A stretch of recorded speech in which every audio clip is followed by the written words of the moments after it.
Bonjour, cette semaine dans l'atelier de jardin, on va parler permaculture. La permaculture, c'est un des moyens les plus forts de se rapprocher de la nature.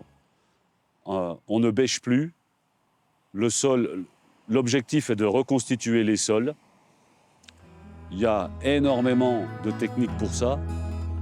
Ici, on est dans une permaculture tout à fait naissante. On attend bien sûr que ça se décompose et on regardera l'évolution au fur et à mesure des saisons. D'une façon générale, c'est du mélange de tout ce qui est matière brune, c'est-à-dire copeaux, bois, avec les matières vertes, c'est-à-dire tout ce qui est azoté, donc vos tontes, vos pelures lorsque vous avez fait à manger. C'est un doux mélange de tout ça qui se met dans le jardin, où vous voulez, qui prend un temps considérable à se décomposer, environ 15 à 18 mois. Donc vous êtes au rythme de la nature et vous couvrez votre mélange par 30 cm de foin, à peu près, et vous avez donc l'action des vers de terre. La permaculture, c'est vraiment celui qui est amoureux du lombric. Vous avez l'action des vers de terre, les vers de terre qui, depuis certains très profonds, 1,50 m, digèrent tout ce qui est matière organique. C'est une association des champignons, 25 000 sortes de champignons sur la planète pour 250 000 sortes de végétaux. Les champignons apportent la nourriture aux végétaux. Je vous fais ça très simplement, bien entendu. Le permaculteur, c'est quelqu'un qui aime associer les plantes, qui essaie de redonner la nature, qui remet la nature dans son jardin.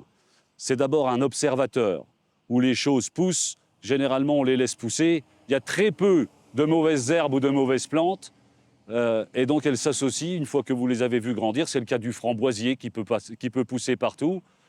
Et donc, vous créez au fur et à mesure des années cette association.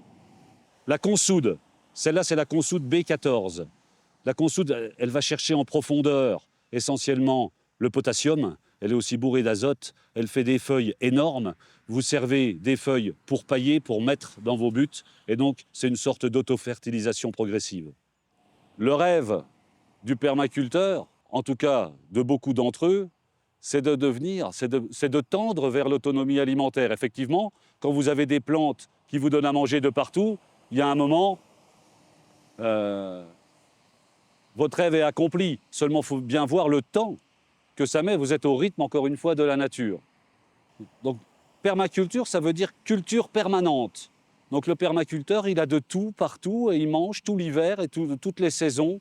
Quelque chose d'absolument magnifique, sans rien, sans aucun entrant ou très peu.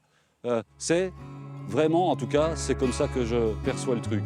Ceci dit, comme on ne remue plus le sol, on ne bêche plus, on le couvre de foin, c'est vrai que tout le bêchage est évité. À cette heure-ci, qu'est-ce qu'on fait ?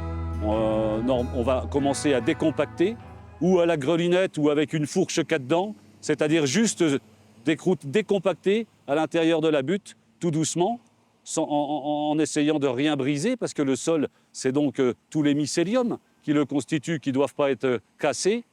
Et donc on décompacte. Lorsque vous allez mettre, donc après peut-être les sunglasses, vous allez mettre vos plants ou vos graines directement, il faut enlever le foin à peu près 15 jours avant pour simplement réchauffer la terre et s'assurer que la croissance soit, qu'elle soit dans les meilleures conditions pour croître.